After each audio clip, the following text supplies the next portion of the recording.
दिखाते इस बीच एक और बड़ी अपडेट है। मिडिल ईस्ट में यूएसए का तीसरा एयरक्राफ्ट कैरियर जॉर्ज बुश को मिडिल ईस्ट में भेजा गया है।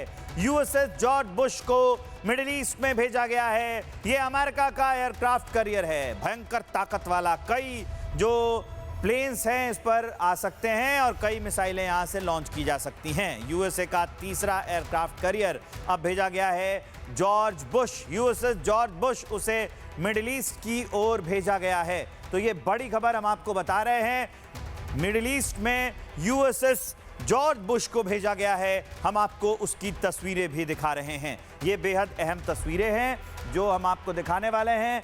यूएसएस जॉर्ज बुश को मिडिल ईस्ट की ओर रवाना कर दिया गया है।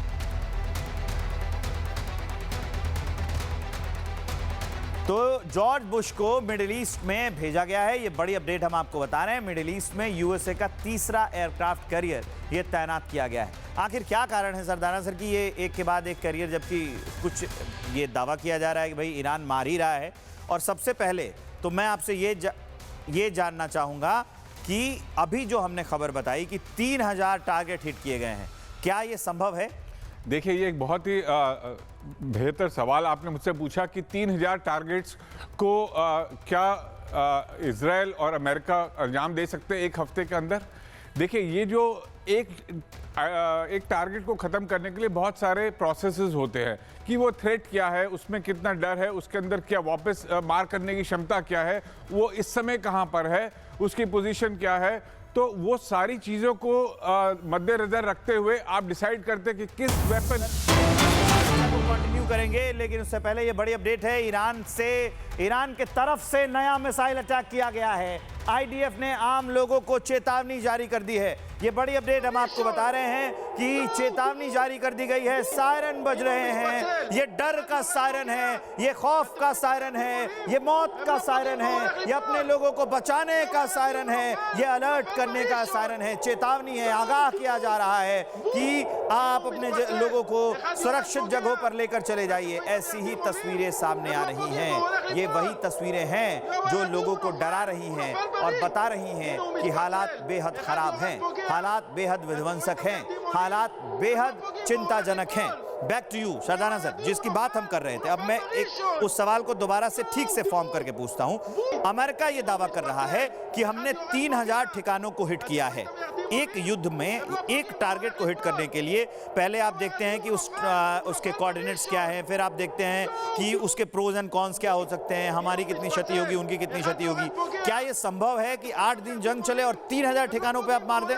बिल्कुल। देखिए, ये जो इतना वॉरफेयर आधुनिक हो गया है, इसमें आर्टिफिशियल इंटेलिजेंस का इस्तेमाल किया जा रहा है। जो कोई एक डिसीजन, मान लो एक पॉइंट को अटैक करने के लिए कुछ दिन लग जाते होंगे, आज की डेट में वो रियल टाइम में डिसीजन लिया जा रहा है कि जो जिस जगह पर हम अटैक करने जा रहे हैं उसकी क्या स्ट्रेंथ है, उसकी क्या वीकनेस है, उसकी क्या कोऑर्डिनेट्स क्या हैं, उसके क्या पलटवार आएंगे, उससे कितना नुकसान होगा, इसके ऊपर कौन सा हथियार यूज करना चाहिए, कितनी बार इस्तेमाल करना चाहिए, क्या फॉलोअप अटैक करना चाहिए।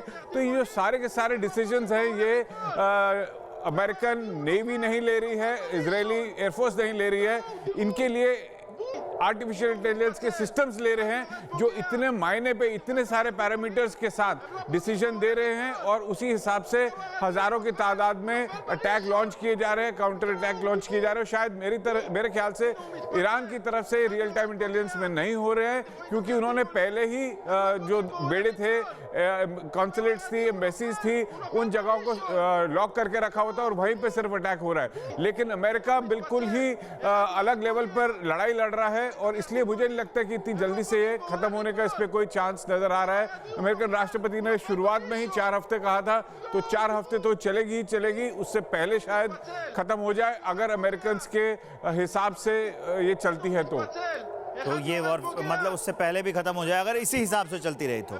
ये बेहद चिंताजनक है। इस बीच एक और अपडेट है, आप हमारे साथ रहिए सरदाना सर। ट्रंप की धमकी, सरेंडर की चेतावनी। ट्रंप ने धमकी दी है कि भैया सरेंडर कर दो, ईरान बिना शर्त सरेंडर करे तभी समझौता होगा। ये ट्रंप कह रहे हैं, मतलब अमेरिका कह रहा है IRGC आत्मसमर्पण करे नहीं तो मारे जाएंगे। ये IRGC के जवान जो ईरान की ओर से लड़ रहे हैं उनके लिए कहा गया है। खामेनेई का कोई भी उत्तराधिकारी मंजूर नहीं है, मतलब वो अब कोई भी चाहे बेटे बने या कोई उचित व्यक्ति बने, खामेनेई का उत्तराधिकारी नहीं चाहिए अमेरिका को। ईरान का अगला सुप्रीम लीडर भी माना जाएगा। अमेरिका धमका भी रहा है, ईरान से अब कोई बातचीत नहीं होगी, ये बात भी अमेरिका ने साफ साफ कही है। इस पर एक रिपोर्ट आपको दिखाते हैं।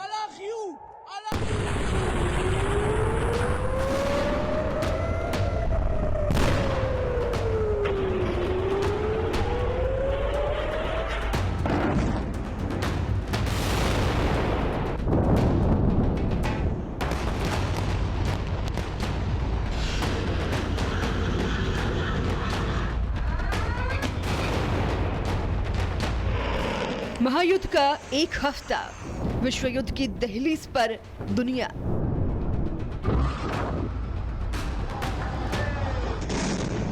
खाड़ी में बारूद की बारिश, मिडिल ईस्ट में जारी साजिश।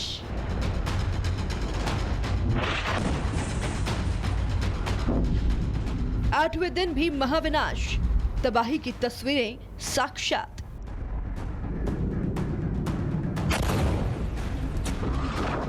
एक हफ्ता यानी 7 दिन, 168 घंटे, 10,080 मिनट। इस महाजंग को इतने वक्त गुजर चुके हैं। ईरान इजराइल में 6,04,800 सेकंड से लगातार बमबारी हो रही है।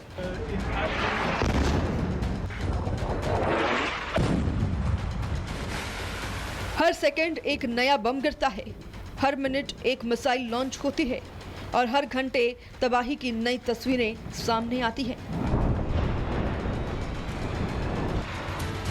तेहरान जार जार रो रहा है तो दर्द तेल अवीव को भी हो रहा है। दोनों ही देशों में गोला बारूद बम धमाके चल रही हैं।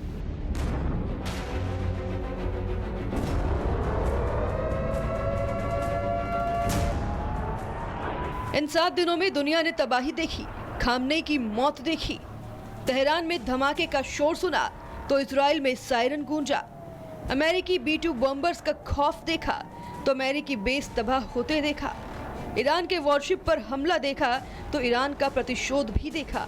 लेकिन अब ये जंग 8वें दिन भी पहुंच चुका है और 8वें दिन भी विनाश की नई तस्वीरें दुनिया देख रही है।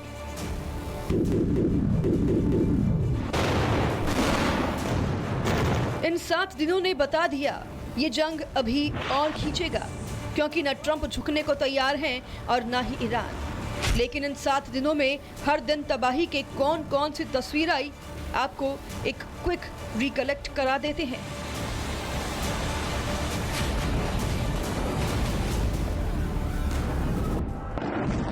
अब से ठीक एक हफ्ता पहले यानी 28 फरवरी शनिवार को अमेरिका इजराइल ने जॉइंट ऑपरेशन शुरू किया था। ट्रंप ने इसे ऑपरेशन एपिक फ्यूरी नाम दिया। इस हमले में ईरान के supreme leader Ayatollah Ali Khamenei सहित ईरान के तमाम बड़े लीडर की मौत हो गई, जिसके बाद ईरान ने इजराइल और खाड़ी देशों में मिसाइल हमले शुरू कर दिए। 28 फरवरी को जो तबाही शुरू हुई वो अब तक जारी है। इसके बाद 1 मार्च को पूरे इजराइल में कई मिसाइल और ड्रोन से ईरान ने हमला किया। बहरीन और कतर में भी अमेरिकी ठिकानों को टारगेट किया गया। इजराइल ने पूरे देश में इमरजेंसी लागू की। सेना को हाई अलर्ट पर रखा गया। लेकिन 2 मार्च को विध्वंस की सबसे खतरनाक तस्वीरें सामने आई। इस दिन अमेरिकी B-2 बॉम्बर्स ईरान में उड़ान भरते दिखे।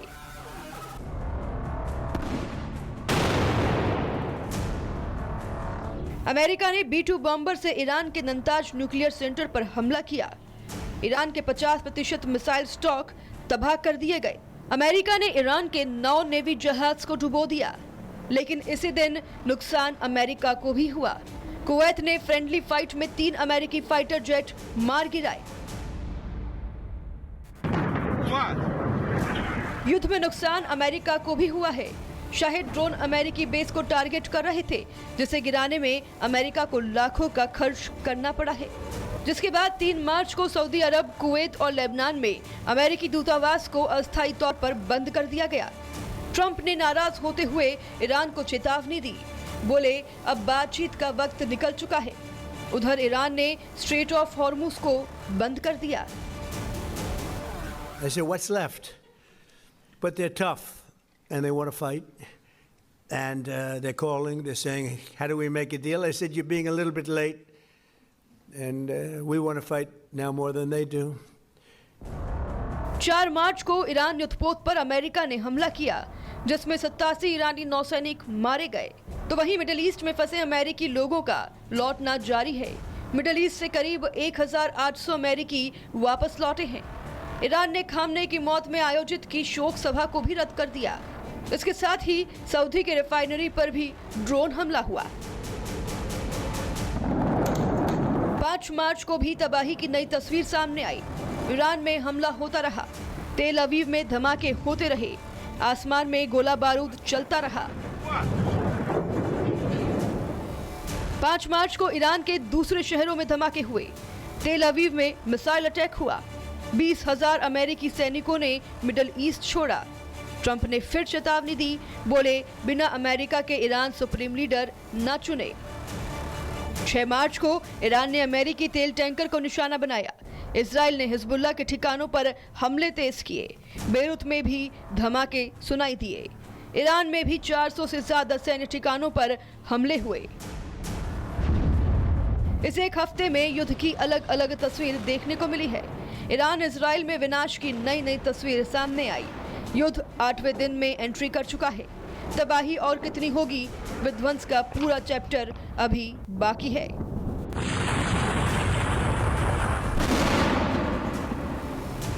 Bureau report, Republic Bharat.